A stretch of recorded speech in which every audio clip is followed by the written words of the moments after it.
What's up, world? It's your girl Ebonée, aka the Princess of New York, and I am back with another interview. Now, today I am talking with criminal social justice reform advocate Professor Terrance Coffie. Be right back.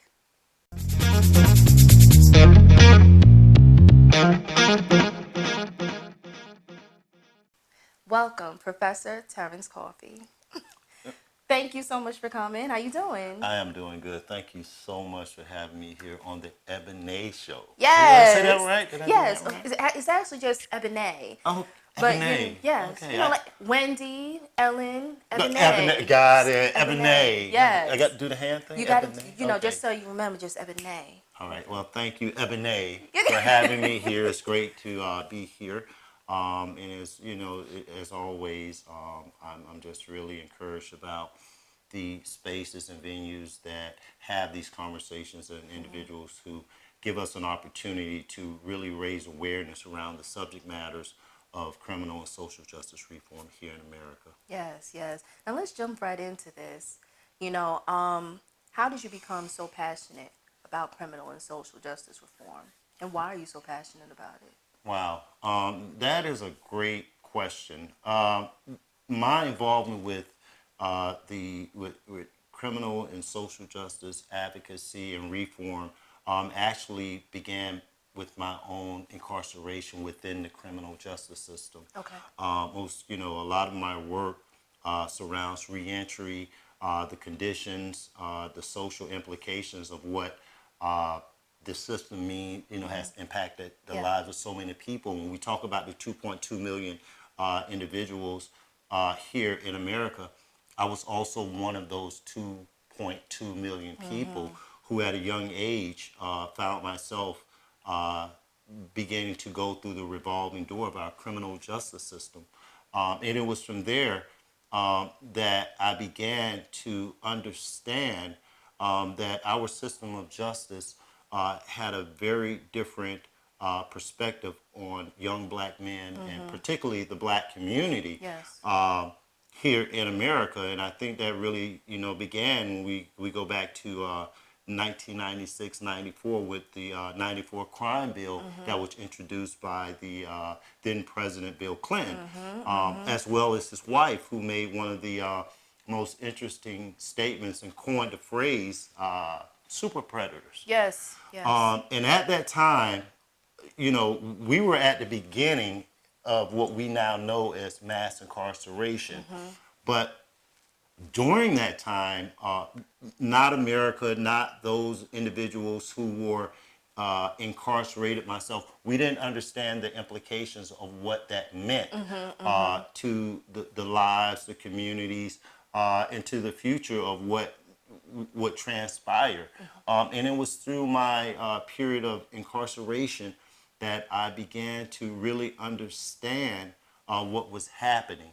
And I think one of the most disturbing things for me today is that we find these things are happening to people in communities who are completely unaware of of what that means Right. and how that will impact our lives. So after I was released from prison, my last time incarcerated was in 2009, and I took that opportunity to get involved in a program, a reentry program that helped me to begin to stabilize my own life and really to build my own life. And it was for there that I began my academic career and professional career in social justice and advocacy, which led to a few things that I got myself involved in. Yeah. So you said the last time you were incarcerated, you came out, it was about 2009. Yeah. May I ask, why did you get incarcerated? What was, the cause, and what led you down that road? Well, and again, you will always hear me make reference to the 2.2 million people who are impacted by our criminal justice system.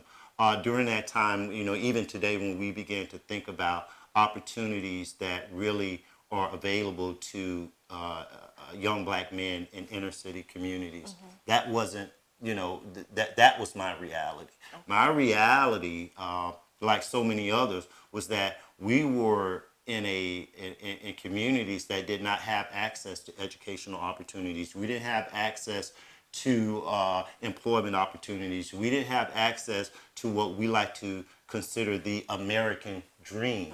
And, you know, for a lot of us, we were caught in a cycle of poverty, which only led, you know, particularly with the discriminatory policing policies that were implemented during that time, that it just became the normalcy of life for us.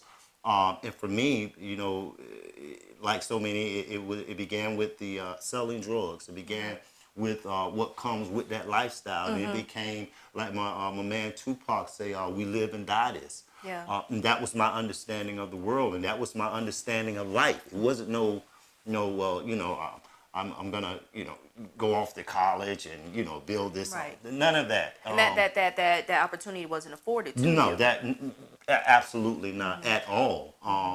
And you know, I think what was more hurting, you know, as I think of it now, more challenging from a political and social perspective, is that society hadn't carved that space for us.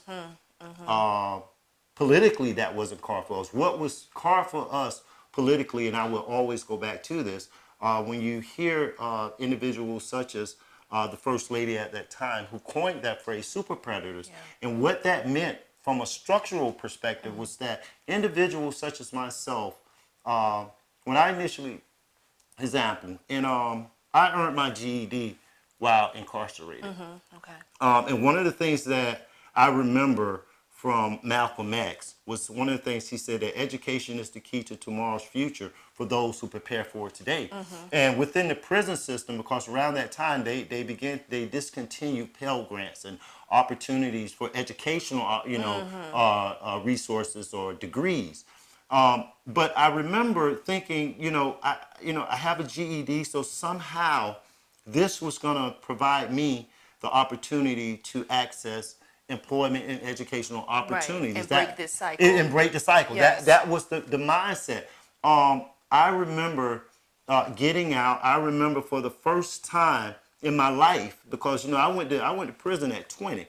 I dropped out of high school at 16. Okay. And it was like that. So when I got my high school diploma, you need to know prior to that, it was one of the questions that employers would always ask, and you see on the applications, yes. Do you have your high school diploma? Right. And I will always have to write no.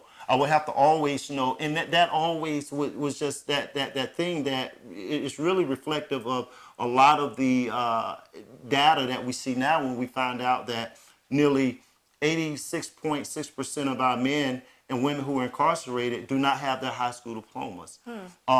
Another 90% come from poverty-stricken communities. So when I was able to finally say, yes, I have a high school diploma, I did not know after I got out that the question changed. Because it was no longer about, did I have a high school diploma? When I initially got out, and I think it was 97, one of the first interviews I went to, the employer asked me, after me filling out my application, and my mom and them, they got me the tie, and I got the nice shirt. Their question was, have you ever been incarcerated? Yes. Do you have a felony? Yes. I didn't know what that meant. Like, they did not prepare me for that. And remember, we were at the beginning of this. We didn't know the social implications of what society was thinking of a young black man in America. But ironically, we did know. Because all we have to do is really go back to 1965. All we have to do is look at civil rights, when when our criminal justice, when it wasn't about the criminal justice system, it was about being black. Yeah.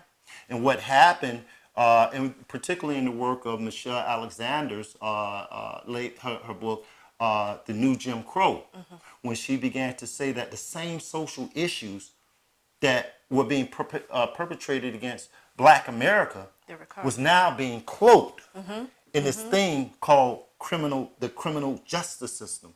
And if we really begin to start thinking about some of the structural issues, voting rights, housing rights, rights to education, these are the same things that we were fighting for in 1965. How were we still? Why are we fighting for this again? The exact same things.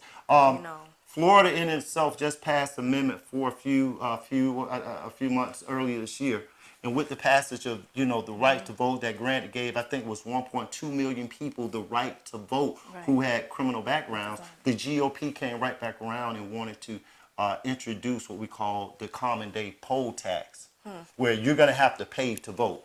That was knocked down. But these are some of the things that were taking place. When we look right here in New York State, one of the most progressive states in the union, it was only in 2016 that we just passed the Fair Chance Act, which makes it illegal for employers to ask a person, have they ever been incarcerated? Right.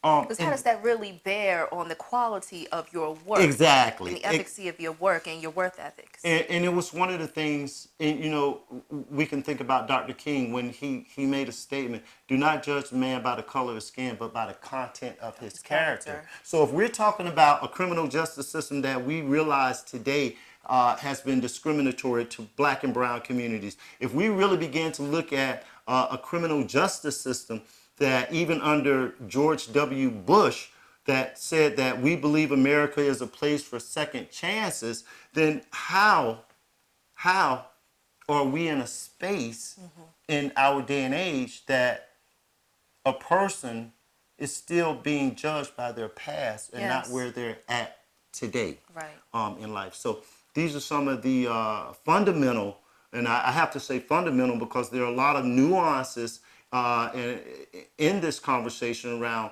criminal justice and social justice reform in our country that really, really underneath all of that has the racial tensions and the racial the undertones, undertones and right, the tags, that really perpetuates what we thought we were overcoming as a society. So. Do you feel like, in prison how, they retracted the Pell Grants and, the ability to get the GEDs and other things like that to basically excel your education and your knowledge? Do you feel that that is a way for the system to kind of keep you in that cycle and prevent you from excelling and getting to where you're supposed to be? I'm going to say to you, absolutely yes. There's a documentary that's coming out that was done by, that's going to be on PBS, that was introduced by the Bar College, I believe, for their prison their prison program, in which they introduce educational opportunities for men and women who are incarcerated. Our data and research has shown us that individuals who have access to educational opportunities are less likely to return back to prison. They have a success rate, I think, of 98.7%, that those who have involvement with educational opportunities do not go back to prison. Yes. Now, it fascinates me, insanity is one of the things that we say, repeating the same mistakes and expecting a different result. The same thing over and over, yeah. And for me, what I think is that we have a system that would somehow continue to perpetuate the cycle of recidivism, reincarceration, and rearrest. When we have a solution at hand, when we have the data, when we have the numbers that tells us and shows us that if we take the time to invest in our prison system through educational opportunities, we're more likely to reduce the recidivism rates of individuals who are recycling through the system. And I'm one of those individuals.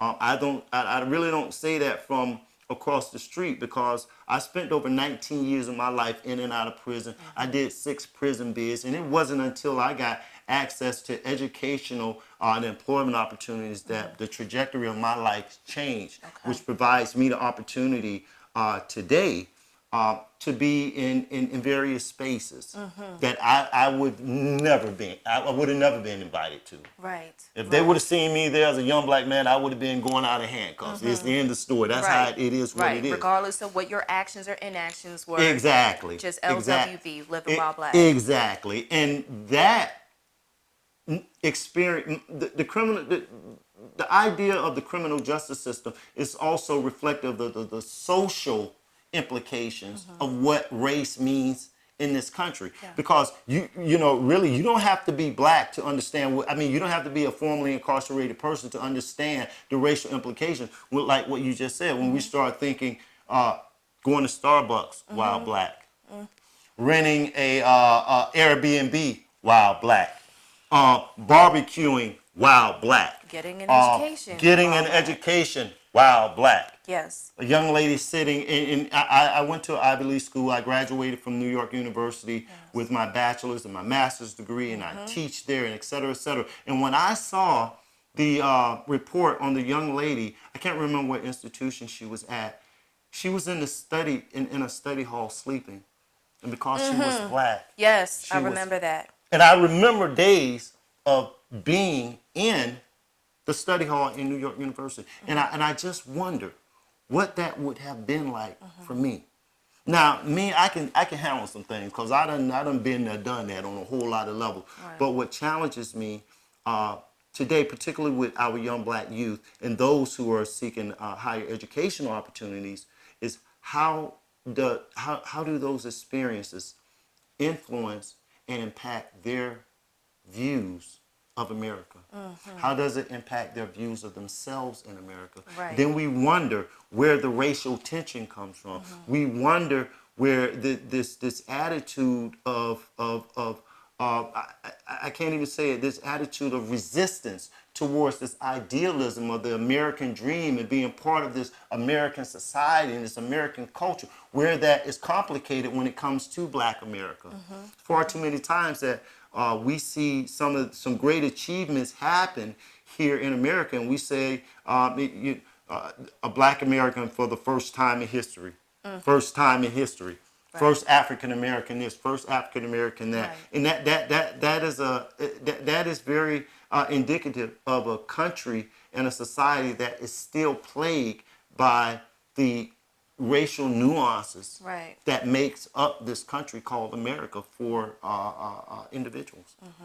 Now, before I move on to the next question, I Yes. wanted to ask you, what was the turning point, the pivotal point that made you say, I'm not going back to prison. I'm not going to be locked up again?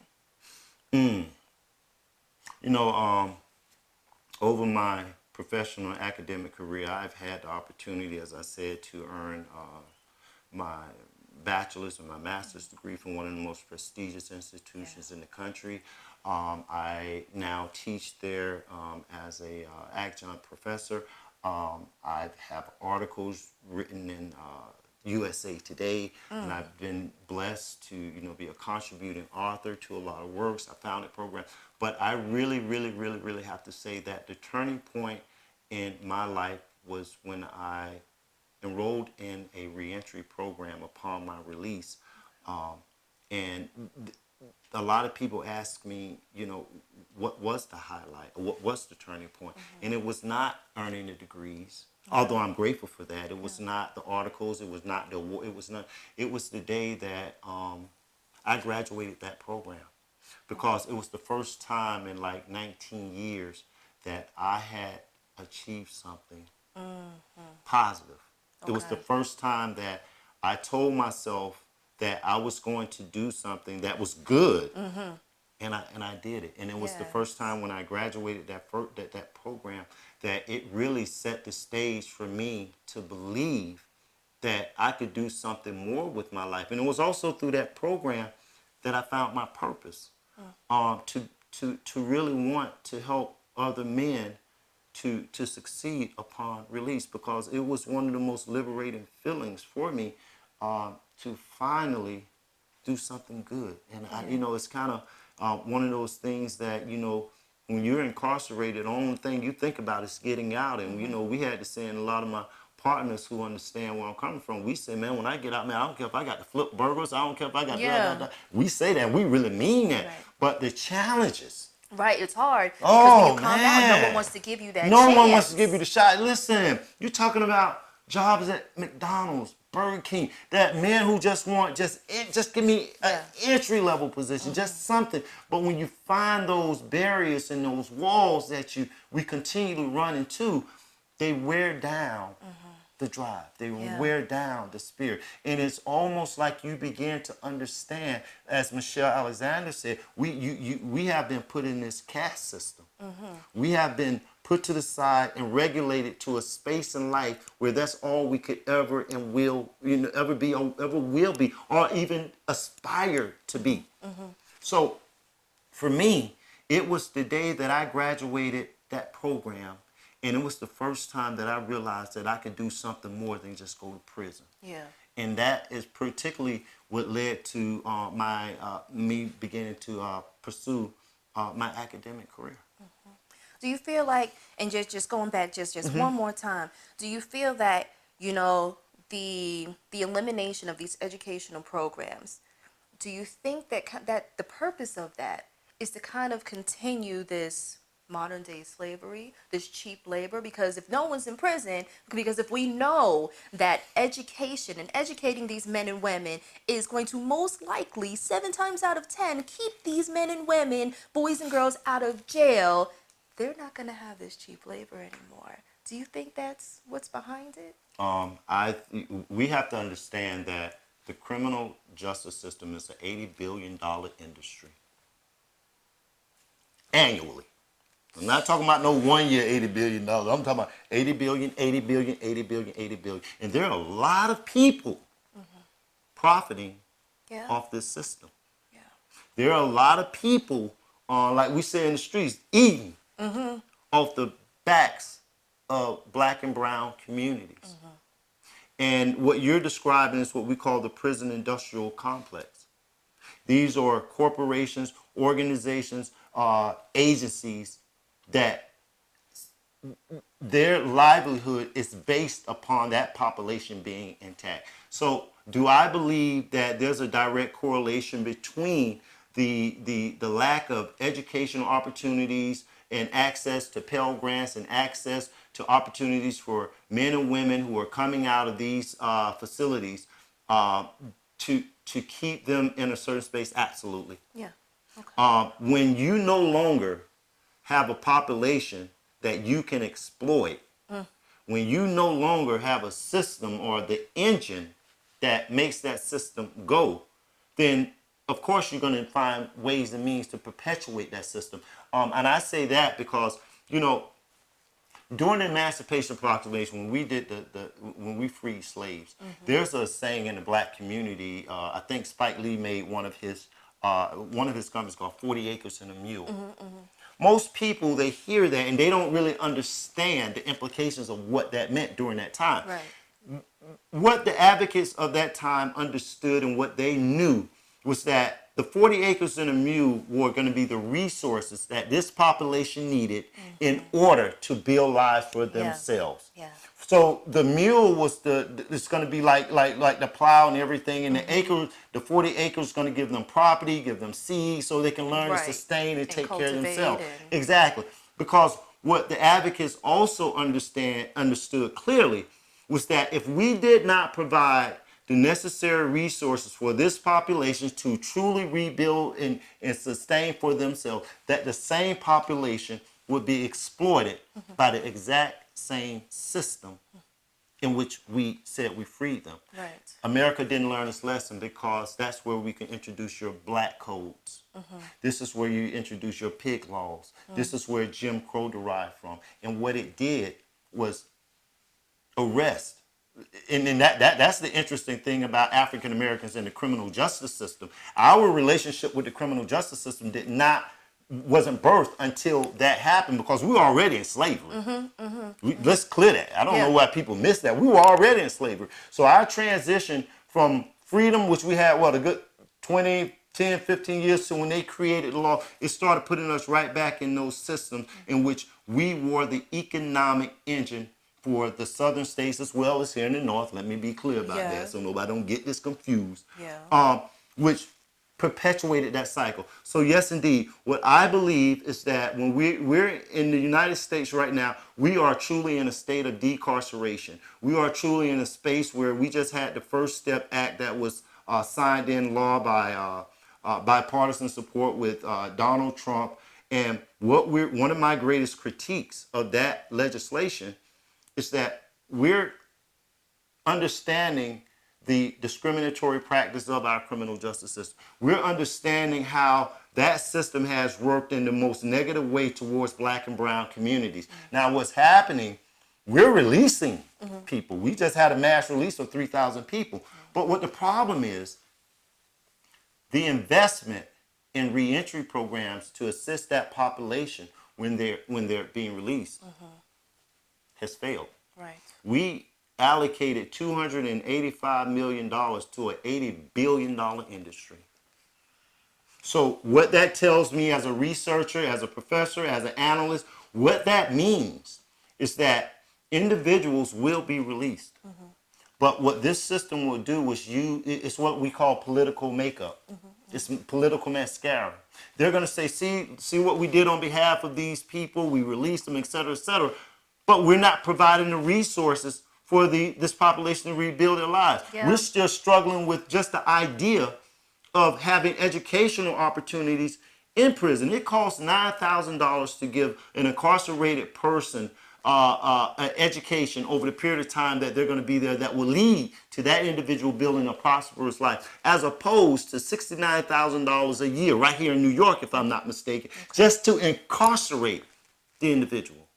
So for me, for a lot of advocates on the ground, for a lot of those who understand the implications of what this means, what we're trying to say, we're not asking for no more funding. We don't need no more funding. You got $80 billion you just been to incarcerate. Yeah. What we're talking about is a reallocation of funds Yes. to ensure that when we talk about a system that is rehabilitative, not punitive, Right. one that really provides individuals with the necessary tools and resources that they will need, Yes. Yes. in order to rebuild their lives. Or we're going to see one of the incidents we saw with Matthew Charles, who I think he's out of Tennessee, who benefited from the First Step Act. He spent over 25 years. He had to act, I think it was Kim Kardashian advocated on his behalf, got him out. When this man got out, the structural issues and discriminatory issues based on him being a formerly incarcerated person, he couldn't even get an apartment. It took Kim Kardashian coming in to do what she did to get him an apartment. All of us, of the 2.2 million people who are impacted by our criminal justice system, all of us don't know Kim Kardashian. Yeah. So it should not be up to Kim Kardashian or any Anyone else. of our celebrities. We do thank them for their support in this and raising awareness, but it should be our policies that ensure the support and provide the resources and everything else that this population will need in order to rebuild their lives. Yeah. I hope that answered that. Yes, That was a lot. Right? It was very clear. It was very clear on your stance with that. So let's talk about your journey. Yes. Within NYU and getting your bachelor's and your master's and now being an adjunct professor. Yeah. When I started my academic career, I actually began at Bronx Community College. Okay. I went there, and my hopes, as I said earlier, was just to simply, become a case manager to help the men in the program I was working with at that time to get their lives together, because I developed a very lovely relationship with my case manager there, and he inspired me to see that how my life could help other men. So that was my whole goal. And once I enrolled in college there, and I was assisted through a program called College Initiative that helps formerly incarcerated men to pursue higher educational opportunities. I really thought that was it. I thought that's the farthest I could go, to be perfectly honest. And it was there that I took a few placement tests, and I did a few things here and there, and I ended up graduating Phi Theta Kappa. I ended up in Europe studying global poverty as one of 4 of 11,000 students, and won numerous academic awards. But it was there that I also found that my knack for education. Upon graduating in 2014, I received a scholarship from New York University through the Community College Transfer Opportunity Program. That experience at New York University really it changed my life on so many levels. I think the main thing for me when I first initially received the offer from New York University, I had a lot of supporters around me. People really, encouraged me in my journey, but a lot of them thought that it would probably be in my best interest not to try, to apply. Because even though I had the scholarship, you still have to go through the application process. Okay. Once that happened, as I said, I put it all on the table there. And for me, again, it spoke to the deficiency in me, but they didn't realize the strength in me through my other past experience. Yeah. So once I applied, I was accepted into New York University. Yes. It was, yeah, we did that.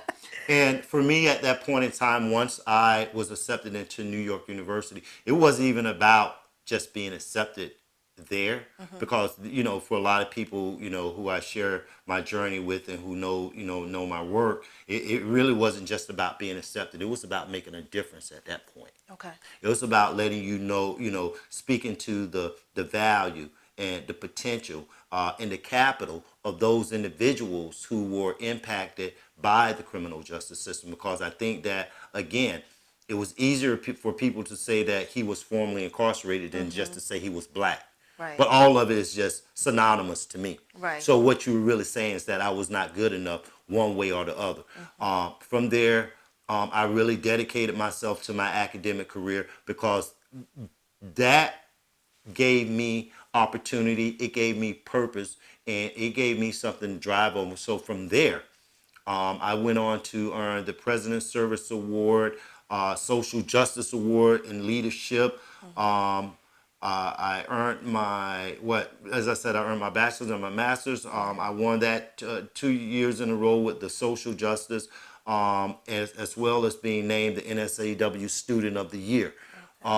So for me, again, that experience only solidified to me a truth that the potential of individuals who are locked away in our justice systems across this country, it only perpetuates the cycle of oppression, et cetera, et cetera. And what my experience has shown, not only me, but I think to a lot of other people, is the value of individuals who are impacted by the system. But more importantly, outside of the people, right, I pray that my life will actually be a reflection to the men and women who are incarcerated, to let them know that the potential that they hold within themselves. Yeah. But there's a commercial that I can't remember the name of the college, and the guy asked everyone to stand up, and he said, if you're this, you're that, and we talk about how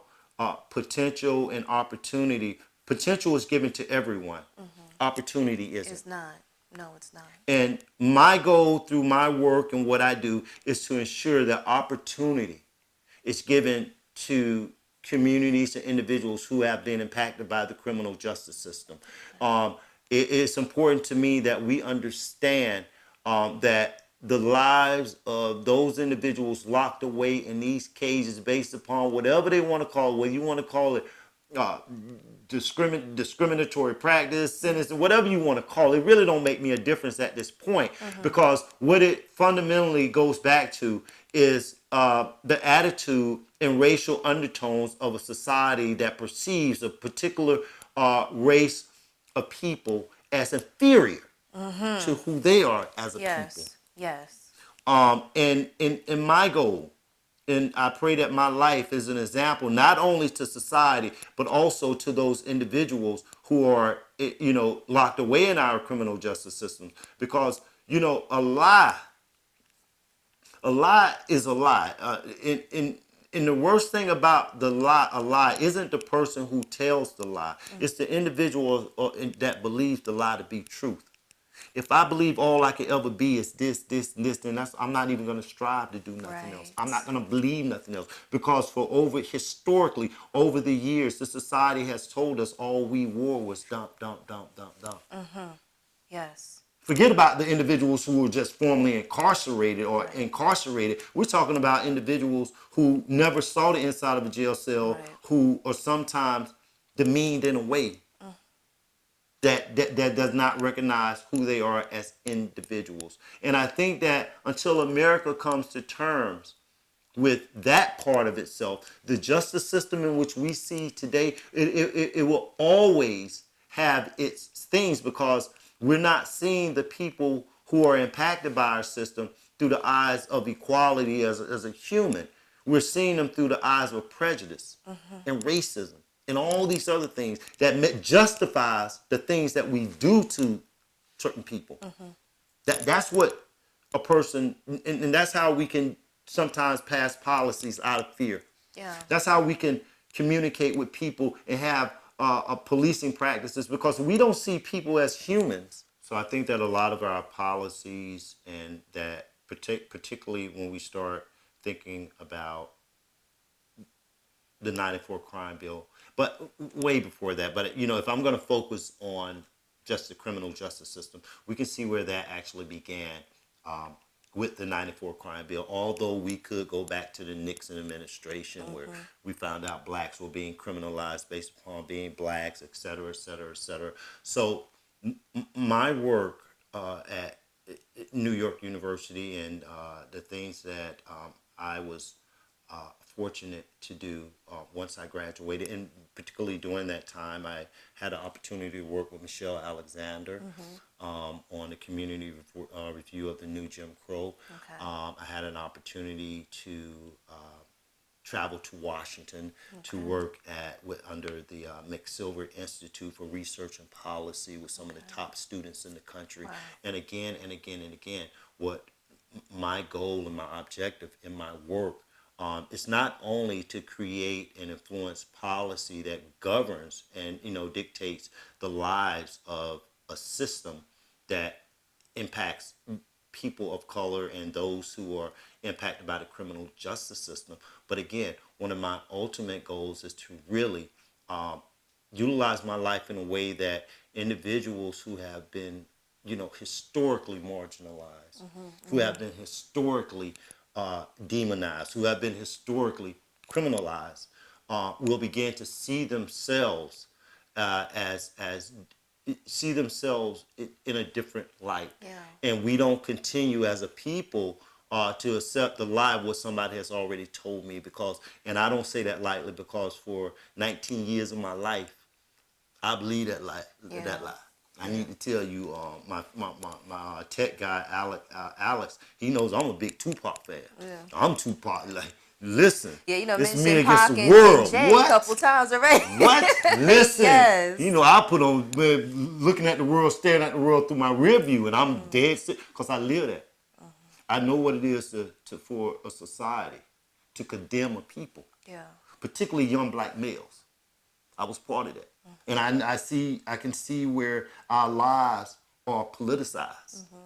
I can see where our lives are criminalized, and I can see how a system, our political system, uses that in order for political gain at the expense of us.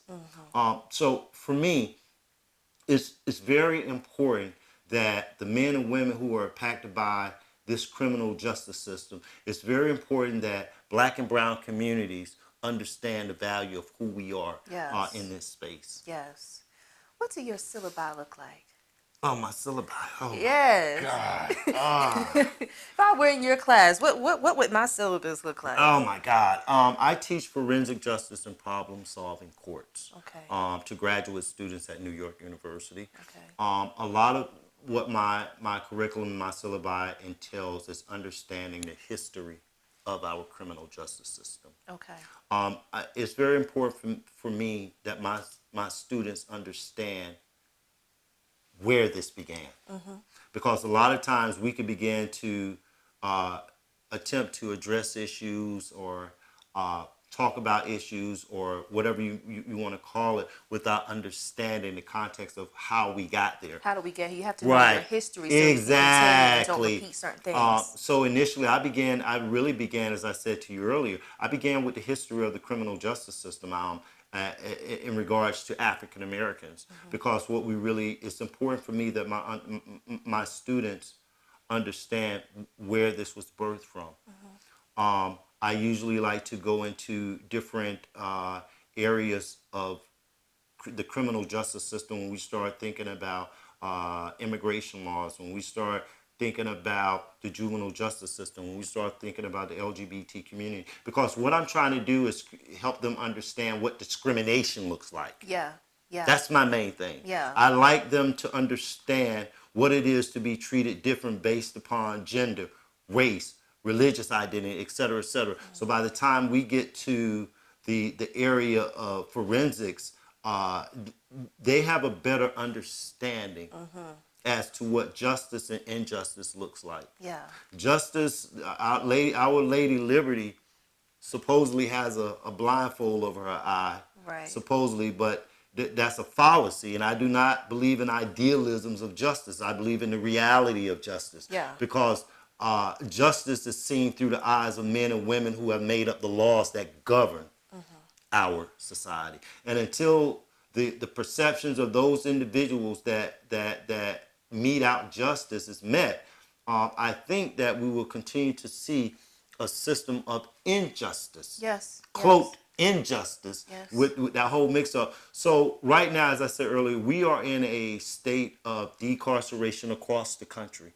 We're seeing policies, we're seeing these conversations that are now being held even at the presidential level, from Kamala Harris, Beto O'Rourke is out, Bernie Sanders, and a list of other, Cory Booker, and a list of other individuals, which I am truly encouraged by, because I think this is the first time in 25 years that the conversation of criminal justice reform has reached a national platform, and we're not talking about incarcerating people. Yeah. We're not talking about being tough on crime. Yeah. We're not talking about how long we're going to keep people incarcerated. What we are truly talking about is how we're going to best to assist a population that has been just done wrong through the system. Disenfranchised, Yeah, yes. completely done wrong in this entire system. So I'm really encouraged by that. And a lot of my students, I teach, as I said, I teach graduate level students. A lot of my students will be graduating going into these various systems. Okay. When I have an opportunity, some of my students know about my background, some know about my story, but when I have an opportunity to share with them who I am, I usually start it off, I give them my great praises of student of the year and presidents and masters and degrees. Then I get to tell them I'm E604958, sir. I'm that dude for real. Yeah. I didn't live that life because I got in trouble one time. I lived that life because that was the life I was given. And incarceration just came along with that. Right. We wear that where I'm from. Yeah. So there wasn't this idea of me being involved in the criminal justice system, involved in what I was involved in, because I don't know, because I had nothing better to do. That was my life. Right. Right. And I'm going to live this and I'm going to die this. And I came from a breed of, so a lot of men who may hear this understand exactly where I came from that breed. It was survival. This is just what This you is had not to living, do. like Park said, this is not living. Right. What we were living, that's not living. We were surviving. Right. And that's what they told you were supposed to do. Survive. They didn't open this door Survive. so that you could do other things. Park had an interview where he was talking about, when we look at America, he said, they're having a party in there, that's an American. We see all the money that's passed by on Wall Street and this and that, and we see the wealth, and then we can go right back to our own communities. Right. And we just see poverty everywhere. They used to have this thing called a tale of two cities. It's no longer a tale of two cities. The hell with the tale of two cities. We see the tale of one street where you see wealth on one side and you see poverty on the next. Yeah. And we get to see it.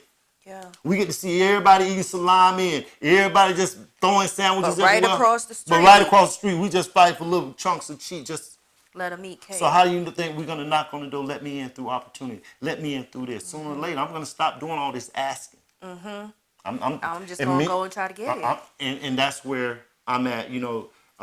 James Baldwin has a book called Fire Next Time. Okay. And he talks about the conditions of young black men. And this is in the 60s. How long did they think that young black men, how long did they think that we would just sit in that? How long did they think that we would keep asking? You killed the sheep. You killed the Dr. Kings. You killed the peacemakers. You killed them. You slaughtered them. So if we, as that new generation, as Mr. Baldwin said, the fire, we are that fire. We are that fire. And whether they like it or not, you can either come to a space where we begin to understand what this truly means, or what we're going to see is what we've seen. We're no longer asking. We're no longer, oh, please let me. It's time to take action now.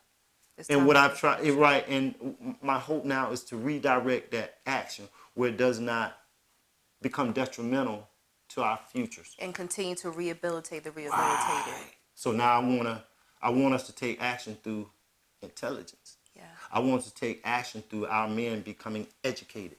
I want us to take action through our men understanding the value of who they are. Because it's easy for us to just go ahead and pull out them things, and they expecting that. Yeah. Yeah. They want us to do that. That could justify. Yes. Until we begin to engage in that way, in providing that space. Yeah. And again, I am not the person, I've done numerous interviews, to ever say to any man who was surviving that I criticized them for doing what they had to do to survive. I'm not that person. Okay. Not at anything. I've never been that person, because unless you've been in that space where you had to survive, then you can't even speak that to me. Yeah. Or to them, or to us as a.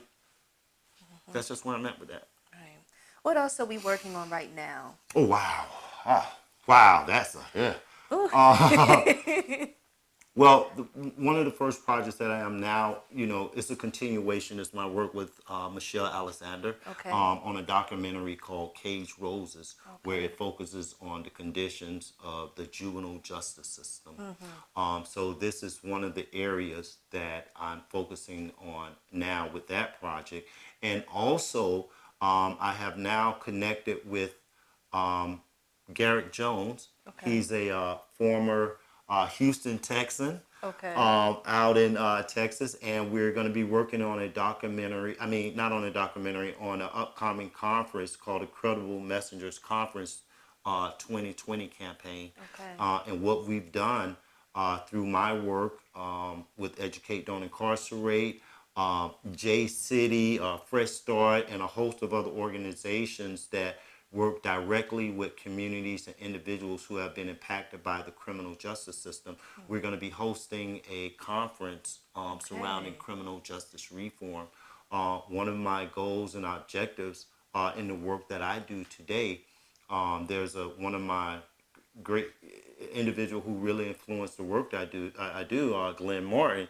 He has a statement. He said, those who are closest to the problem are those who are also closest to the solutions. Yes, yes. So for far too long, legislators, individuals, talking heads, whatever, have tried to have this conversation without bringing those individuals who have been impacted by the system to the table. Yeah. So we're no longer asking to sit at the table no more, because we're just not. So I'm we're just gonna build our own table. Yes. And that's what we're doing, because there's no individual who can talk more to the conditions of poverty, the impact of what that looks like, how that impacts us. None of that than those individuals who have already been there, done that. Yes. And we've been there, done that. And through this conference, that's our main objective, is to really, really focus on providing a space for these individuals to come and lead this conference. So I'm very thankful to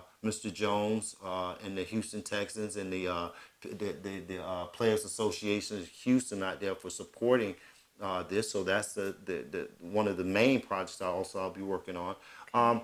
And actually, more of my work now is focused with Educate, Don't Incarcerate, where we're really supporting a lot of policies that introduce educational opportunities to men and women who are incarcerated.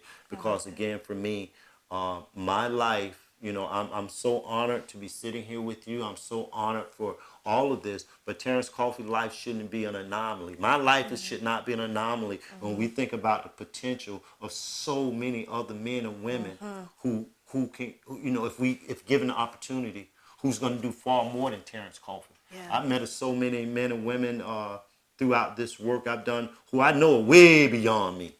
Way. Right. I am Right. so impressed. So what I think that's important that for me again is to ensure that those individuals' voices are heard and opportunities and spaces for opportunity for success is provided. In any way that I can utilize my lived experience to ensure that happens it's just first and foremost in what I'm hoping to achieve. I love this. Do we have any more details on the conference, on the upcoming conference? Yes, we do know it's going to be held in June 2020. It's going to be Okay. here in New York, and we'll be Okay. releasing that information. Your audience can actually go to hashtag VCM2020. Also, Okay. you can visit me at educatedon'tincarcerate.com and to learn more about this work that we'll be doing in the upcoming conference and for corporations and individuals who want to get involved in it. It's going to be, again, for me, as we move forward in this, this 2020 campaign, I think that it's critical that the voices of those individuals who have survived prison, who have survived poverty, who are now in this work and putting their best foot forward to ensure that policies and legislation that's going forward really represents the well-being of those individuals they're being designed around. So we got the closing of Rikers going on. We got bail reform going on. We got discovery laws that are now being passed and being instituted here in New York. That we're looking forward to seeing how this plays out in the lives of men and women who are impacted by the system. Okay. So what's coming afterwards? After the conference, after your programs with Educate, Don't Incarcerate. What do we have in the foreseeable future? Or what do we have planned? What do we want to start working on once these things kind of? Well, I want to work on just relaxing. I just Okay. want to go on the beach and don't do I nothing respect that. I for respect a week or so. that. But no, I'll actually after that I was actually on a call today where what I'll be doing is starting a cross country tour of speaking on issues of criminal justice reform um, throughout at various academic institutions through a platform called Through My Eyes.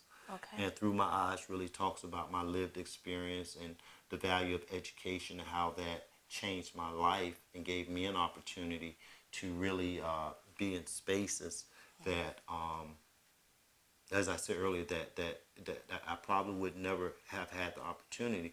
But also it highlights the importance of providing educational opportunities to men and women during incarceration and post incarceration to ensure if we're going to talk about second chances, we're going to truly talk about change, if we're going to really talk about equity and equality, then, like we say from the street, you put your money where your mouth is. Yeah. Because I will always go back to the fact that you invested $80 billion to incarcerate, Yeah. to fund local and state police stations you did. So for me, it's very important that as we move forward, that these conversations are had, and they're just not had in this whimsical place. And if my life can be of any value to those conversations, I'll be doing that. So I'll be hopefully I'll be sending the promo out on Through My Eyes, and I'll Okay. get to travel around and just hopefully share with people some insight on the importance and the value of the lives of those individuals who have been impacted by a system that has worked against us from the beginning. Do you think maybe we can have some programs to kind of prevent, like kind of, I don't want to say pre-incarceration, but kind of prevent people from actually going there in the first place? You would think some things are common sense. But a lot of things aren't. Like there are a lot of rules and laws and regulations that aren't taught to us. We need more knowledge about certain things because especially now, things are just kind of thrown out there like, oh, well, this is code this is rule this is law this. I didn't know. I didn't even know that existed. But ignorance is not bliss. So I think we need programs like that to kind of, at least online, just information that can teach us more things, especially our young men and women, to kind of prevent us from going in that direction, or at least try to help prevent us from going in that direction. Well, part of my syllabus and what I teach at at New York University, forensic justice and problem solving course really takes a look at the comprehensive and holistic uh, issues surrounding an individual who may be in the criminal justice system or who may be involved with, whether that's at the juvenile level or the adult level, or but as you're saying, one of my ultimate goals, as you're truly saying, I don't want to have to wait for a young man or a young lady to have to be incarcerated to have access to programs that's going to help them get that. I teach this, but my ultimate goal is to really redirect that conversation, because again, when we think of certain things, Tupac said it's going to take a nation of millions if we really want to change the children. And really what that is going to take is a collaborative effort. I think we're in a good space in society today to begin to have that conversation, but also it's going to take our local and state legislators to begin investing monies in our schools. In our after school program. I teach at I visit a lot of different private schools, and I have an opportunity to meet with youth from 8 on up, and it just amazes me when I go to these institutions, the level of interaction on political, world, social issues, and things that these children have access to. And when I go to particularly poor and black and brown communities, you want to set up a YMCA where our kids get to go kick a ball around. I don't get that. Yeah. Yeah. We're not preparing our students to engage in the rural market.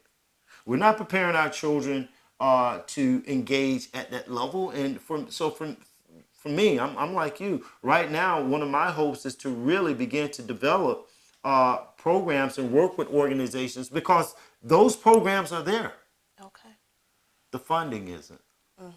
And the sharing of said programs, because I imagine that there are, but you're saying those programs, so there are numerous out there, so we need to start extending the knowledge of this information out. Exactly, into our communities and getting our communities engaged in these conversations and in these spaces. And you are absolutely right, because there are a host of organizations, but for a lot of those other organizations, particularly in poor black and brown communities that have the understanding that we have, one of the things that's just not there, and we cannot escape this, is the lack of funding and resources to provide the ongoing support that the population and communities that they're working with needs. Yeah. Again, we can go to similar programs that are involved with the criminal justice system or the juvenile justice system. You see that heavily funded because you're already in the system then. Yeah. Yeah. You see what I mean? Yes. We shouldn't have to wait until our children are in the system to be able to access some type of program that provides them the necessary resources or skill set or information or whatever that they need in order to aspire and go on to live productive and successful lives. Preventative measures. Yes. Yes. Absolutely. So tell my friends at home what your social media is. Okay, I have a list of social medias. All right, get ready. Get your pens and papers Get your ready. pens and papers ready. You can find me on Facebook at Terrance L. Coffie at gmail.com. Okay. I'm on Instagram at Terrance Coffie.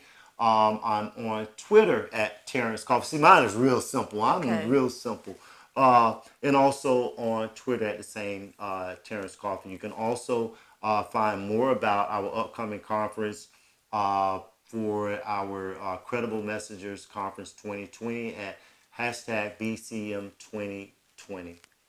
All right. Did I do that good? You did that good. And the website for Educate, Don't Oh yes, and Incarcerate, Through thank My you. Eyes. Yes, and you can go to educatedon'tincarcerate.com to learn more about the work that I'm doing with in that regards to Through My Eyes and different other venue spaces and different things that I'll be doing. And I'm sorry, I've just got a whole lot going on, but Well, that's a please good visit thing. me. Yeah, that is always good. That's a My blessing. mama used to always say I was running around like a chicken with my head cut off every day. I still run around like a chicken with Yeah. I just got somewhere I'm going this But time. there's a whole lot of purpose. There's a Yeah, whole yeah, lot I of got purpose behind it this time, so I Purpose feel a little bit driven. better. Well, unfortunately, that is our time today. Thank you so much to my esteemed guest, Professor Terrance Coffie. Thank you, and thank you for wonderful having me here. This was just truly inspiring and moving to actually be here to share with your audience on the work that you guys are doing and give me an opportunity to share on the work that I'm doing. Thank you. I really appreciated the dialogue. It was great. It was very, very informative. Thank you. Make sure you guys visit vcbm.com, Yeah, VCM. educatedon'tincarcerate.com. Make sure you follow Terrance on all of his social media platforms, Facebook, Twitter, Instagram, Terrance Coffie, Coffie. And make sure you follow me, your girl, Ebonée Forever, EBONEE on Instagram. And if you're not already subscribed to YouTube, Ms. Ebonée online. And until next time, y'all, stay fabulous. Peace.